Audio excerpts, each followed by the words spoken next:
मुझसे मनुष्य जो होते हैं कंचन का भार न ढोते हैं। पाते हैं धन बिखराने को, लाते हैं रत्न लुटाने को। जग से ना कभी कुछ लेते हैं, दान ही हृदय का देते हैं। प्रासादों के कनकाब शिखर, होते कबूतरों के ही घर। महलों में गरुड़ ना होता है, कंचन पर कभी ना सोता है। रहता वह कहीं पहाड़ों में, सैलों की फटी दरारों में। ये जो ऊंचे ऊंचे कांच के भवन बना रखे हैं, इनसे कुछ नहीं होता है। आखिरकार इनमें कबूतरों के ही घर बनते हैं। इनमें गरुड़ नहीं रहते कभी भी। गरुड़ पक्षी तो किसी ऊंची शिला फलक पर मिलेगा, किसी ऊंची चट्टान के दर्रे पर मिलेगा।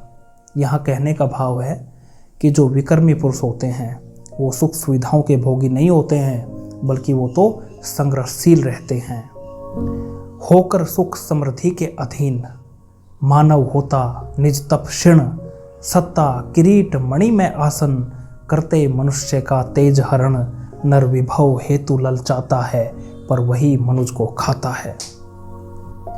मनुष्य हमेशा वैभव चाहता है, वह भोग विलास चाहता है, और इसलिए वह तप से दूर हो जाता है और पुरुषार्थ को प्राप्त नहीं कर पाता है।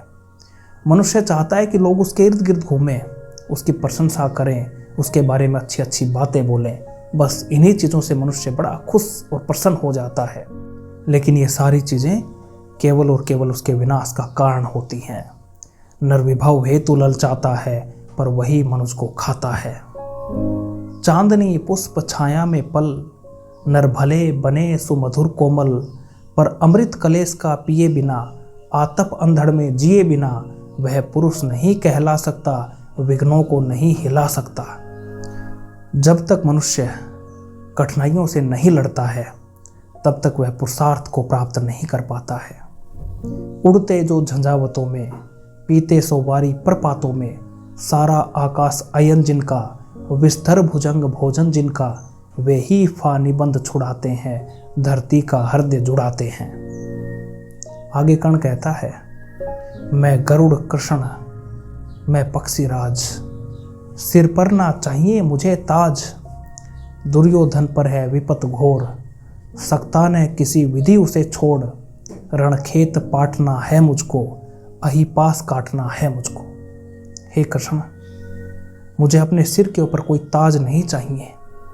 फिलहाल तो मेरा प्रिय मित्र दुर्योधन कठोर मुसीबत में है और मुझे उसकी सहायता करनी चाहिए। मैं उसे किसी भी हालात में इन कठिनाइयों में अकेला नहीं छोड़ सकता हूँ। रणखेत पाटना है मुझको, अहिपास काटना है मुझको।